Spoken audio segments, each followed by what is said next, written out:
Slow Horses. Have you seen that programme? I've watched all the series up to the... I've not watched the latest one yet. So the latest one's out, and I've been thinking it's been okay. I mean, I think it's fairly amateurish, but I quite like Gary Oldman, who sold out, by the way. He was probably one of our greatest British actors when he was a young man, and he buggered off to America, got drunk and lived a debauched life, made millions over there, sold out basically. But he was probably our greatest British actor, I would say, probably 30 years ago. So it's a shame he went to America and sold out. Anyway, he's come back and he's in this program called Slow Horses. And I started watching it thinking, please don't let it be woke. Please don't let it be woke. And then, of course, what happens at the very beginning? One of the characters is caught up in a terrorist explosion at a shopping centre. And guess who carried out the terrorist attack at the shopping centre in London? Wasn't a white far-right man, was it? It was, yes. So, despite the fact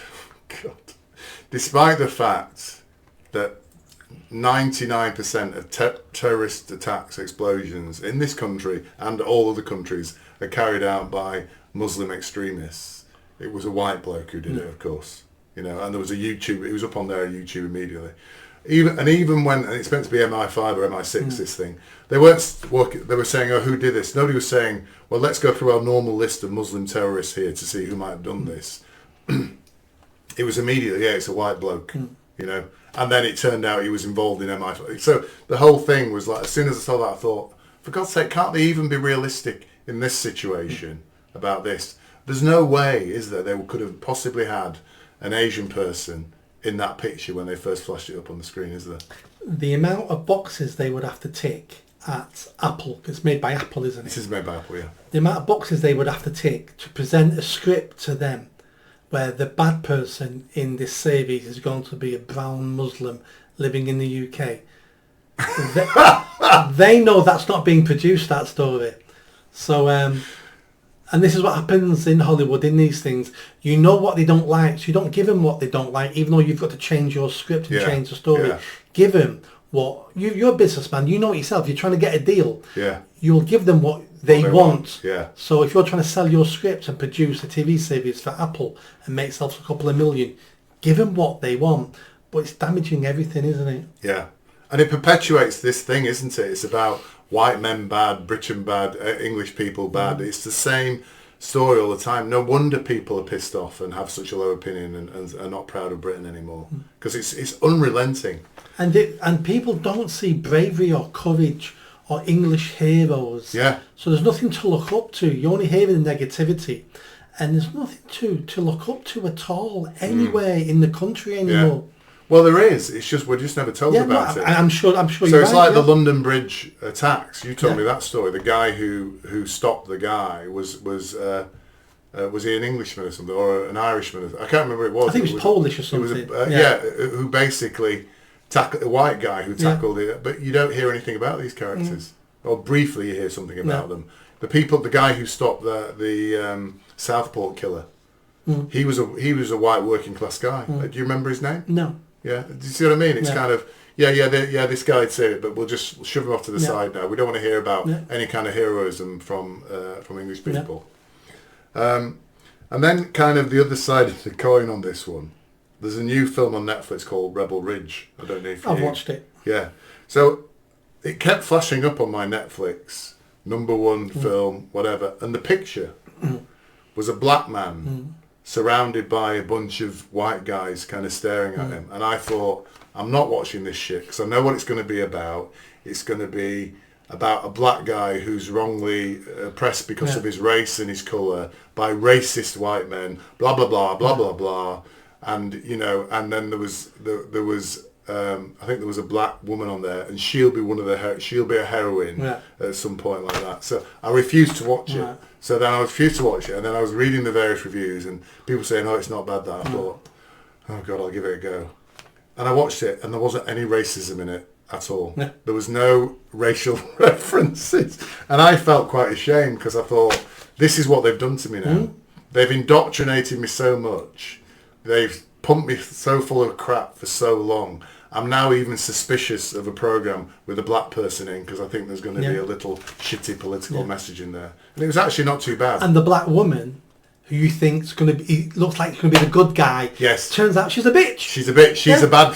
And the good guy's a white guy. Yeah. The good guy on the inside was a white guy. So it was like it completely, and I was ashamed of myself that I'd assumed it would be, but it kind of tells the story that. I wouldn't be ashamed because humans are very good at seeing patterns and noticing patterns, and that's how we survive. You know, we see a big cat with big teeth coming towards us. Only has to take it eating one of our tribe people to know I keep away from that. So when we see patterns, and that's what you've seen all these modern shows, and you've noticed a pattern now, and so I don't blame you coming to that conclusion. So, but kind of all that kind of feeds into what I said about the fact we are constantly being indoctrinated, pummeled with ideas, things that run against the reality but run for the narrative that they're pushing onto us. But Hollywood seems to be rejecting a lot of this now because it's killing them at the box office. Yeah. Well, interestingly, was it the Emmys the other night or something? Yeah, but I don't know about My wife was watching it. She said a lot of the prizes were won by white people. She said it's the first time she's seen it for a while. Right. You know, there's always kind of the disproportionate wheeling a bunch of black people or whatever. She said a lot of the prizes were won by shows with white people or with white stars. So whether that dynamic is shifting or not, I don't know. It is across Hollywood because at the end of the day, what do Hollywood care about?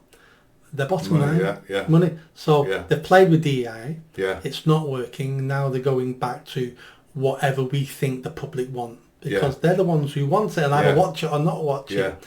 So we will hopefully we'll start getting some better programs coming through now.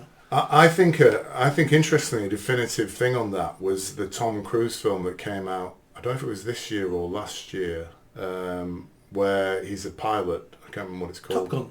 Top Gun, but it was called Top Gun. It was a remake. It was called Top Gun. It was Part 2. Yeah. Part 2, but that film was just simply adventure, excitement. There were no message. There's no wokeness in it at all.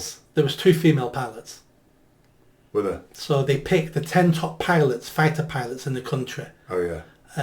And 2 or 3 of them happened to be women. It's like there would be none in that group. Yeah. Yeah, but that's just feeding into your hatred of women narrative. That's nothing to do. I didn't even notice that, Nick. Yeah. I didn't even notice. But the film itself was good because there were no political messages. Yeah, there were no political messages in the film at all, and there was no reference to racism. No, nothing. It was simple, full-on adventure. I thoroughly enjoyed it from beginning to end, and I think that gave Hollywood a shock because they hate Tom Cruise. By the way, he's never won an Oscar. Many people do. I believe he's not a nice person. But he's the only action hero. What actors are nice people? I don't think there's any actors nice people. No. I love him. I think he's fantastic. I know he's a Scientologist. I know he's slightly crazy. He's a Scientologist or whatever. He makes great films. He does. He makes great films, and he knows what makes a great film as well. And he's been doing it, and he's in fantastic nick. Yeah. You know, I mean, he's stunts and everything. He's 10 years older than you, but he looks 10 years younger than you. He does. So you know that kind of tells us a story. I'm 2 foot taller. You may be taller than him, that's true, I'll give you that. But he's never won an Oscar. So Hollywood hate him. They must, because, I mean, he's done some films that you'd imagine Hollywood would love. Yeah. Such as that American Rain Man and there's done films where you think, well, people win Oscars for those sort of films. Well, there's that film where he's in a wheelchair and he plays an American vet. Yeah, I didn't like that. 4th of July. 4th of July, that was quite a good film then. No, I've watched it twice and both times went, I don't enjoy that one. Interview with a Vampire? Only watched it once and didn't think much of it. Right. I'm trying to think of an Oscar-winning performance by him. Yeah. No, he's not. I mean, he's done some excellent films. Yeah. And the Mission Impossible films, he's making a fortune out of them. Yeah. And they're okay for bubblegum films. No, they're good films to watch. I love watching them. The latest films he's done, which I was shocked he's doing no more, are the Jack Reacher films. Those 2 Jack Reacher. It's too small to be Jack Reacher. I know, but if you never read the book, you wouldn't know. Yes. But I've read quite a few of the 2 Jack Reacher films I thought were excellent. Did you? Yeah. Oh, I didn't really rate them. But you'd read the books. Yes. I hadn't, so I didn't know who Jack Reacher is 6'5" or 6'6". Yeah. And he's incredibly big and muscular. Yeah. And he's prone to extreme violence, which he can deliver because he's so big. Yeah.